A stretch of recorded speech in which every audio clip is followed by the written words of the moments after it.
everybody, it's Michelle, and I'm here in my Airbnb in Eva, Tennessee. I look forward to giving you a tour of the inside and outside, and to kind of give you a little story on how I had to adapt to change to get here. So let's get to it. First, make sure that you hit subscribe, and yeah, that way you can keep up with my adventures of being a pandemic nomad, as the new term is. So let's get to it.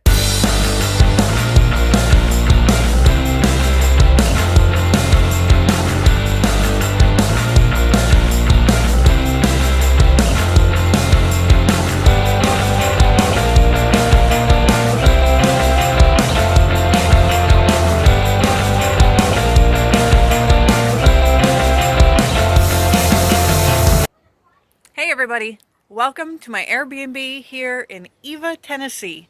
So, funny thing, this location was actually a last minute stop. This was not planned. I actually was supposed to be in Mercer, Tennessee right now. Upon getting to that Airbnb, within about less than 3 hours, I had to leave. I did not feel safe.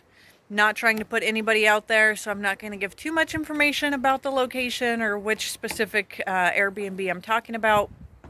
But I had to get out of there, had to get me and my dog out. So we actually ended up going to a different part of Tennessee. We went to Jackson, Tennessee, and went and stayed in a motel, which that second night I ended up just boarding her into dog camp. And look, something just fell into my into my hair. So yeah, I ended up staying the second night alone in the hotel. More on that later. I kind of wanted to, even though I'm going to be backtracking a little bit, wanted to talk a little bit about this here in Eva, Tennessee. So it's off of real close to Lake Kentucky. So it's a cute little Airbnb. It's got the little fire pit set up right here. A little tiny home. And my car is not included. But yeah, it definitely has like some hookups, and they're really cool. They were like, hey, if you want us to do a fire pit with any of the tree branches or anything you see. This has been a great experience. Very quiet. I'm not sure if you can hear, but it's extremely windy. Well, not extremely, but for me, where I'm used to, it's pretty windy. But it's beautiful out here. It's actually even like clean air. You can even smell the lake nearby. So that's pretty cool. I'll definitely show you on the inside in just a little bit. But yeah, this is it. Eva, Tennessee. There's my dog. She's amazing. And yeah, so this, I actually just booked this last minute. Like I said, I had a issue with my last one that I had originally booked and was looking forward to.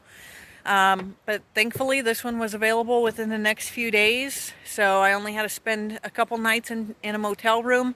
There was no other Airbnbs available. So times like that, I definitely wanted to discuss. Like, you have to kind of adjust, right? I mean, I'm sure I could have found some had I went above and beyond what I was willing to pay. So that way I could have went and yeah, I did end up paying a little bit more than what I would have preferred. But, if I would have made a drastic compromise there, I'm sure I would have been able to find something. But I wanted to definitely discuss that, because that does happen, where you might get to a location and you don't feel safe, or you don't like it, or it's not what you expected and you need to get out of there. Or something happened with the host. That was also another issue that I've ran into, is that the host had to cancel due to extreme weather. The Airbnb actually was not ready anymore. So things happen, and that's one of the good things about kind of being a nomad in this sense of dealing with Airbnbs, is that there's so many options out there that it's easy to just find something else to go with.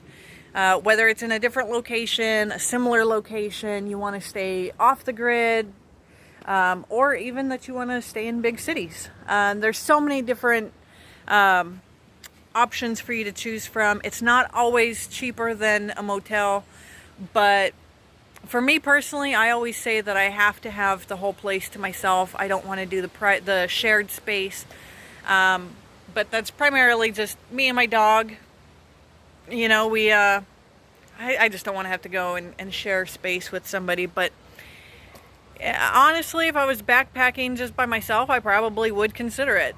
Be able to really meet a lot of cool people and yeah, just wing it. But so I wanted to discuss that is going to happen. So dealing with anxiety and PTSD and stress and, you know, things like that, having to make those changes and accept those changes just on the drop of a dime like that, it can be a little stressful. It can be a little like, okay, making plans on where you're going to go next, that can be stressful as well. Before I decided to come into Tennessee, I actually spent about a week and a half on the Airbnb app, just constantly every day, just deciding on which route I was going to take. And it took so much time away from my work because I was trying to focus so much on where I'm going to go next. So that's definitely something to take into consideration. You can log in, pick a place, and just go with it. I'm definitely the type that I'm trying to do that, but in a logical sense still. Still staying around a certain budget, and kind of just like looking for specific things, right? Like, I don't need fancy. I don't need like a big luxurious home. Don't need Wi-Fi. I can deal especially if it's just a few days, I can deal with, bare minimum, as far as amenities, but it is something that, if I've been to a few houses and haven't had a washer and dryer in a few days, I definitely want to find my next place that does have one, so that way I can, still wash my clothes and get things done. But there's always ways around it. There's so many cities that have, public laundromats, and you can always find a way around it. But yeah, so adapting to changes is a huge thing. And I know that adapting to change for humanity in total, like, it's not something that we easily do, for the most part. I know that there's some people out there that are going to be like, no, I love change and I just love to just roll with it. I'm a free bird. Well, more power to you. It's not typically common. There's always something that somebody has a little bit of a hesitancy towards change. So that is something that with doing the nomad life, traveling, especially, having to rely on other means as far as housing. So whether that's going to be Airbnb or motel rooms, having to rely on finding housing rather than traveling with a camper where you have your house no matter what, or van life, people that actually travel with their home. That's definitely going to be a totally different situation as far as adapting to change.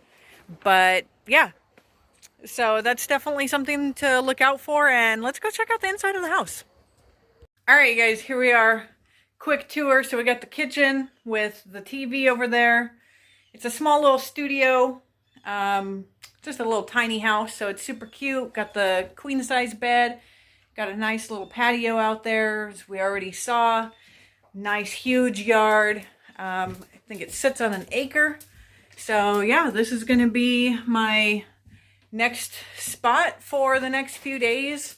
And it's been treating me well so far. And I definitely love just having this window open and having the breeze come through. And it's just beautiful. Look at that, you guys. It's just so beautiful. And knowing that you're just less than a mile away from the lake. So excited for this stop, and yeah, look forward to my next travels. Take care, everybody.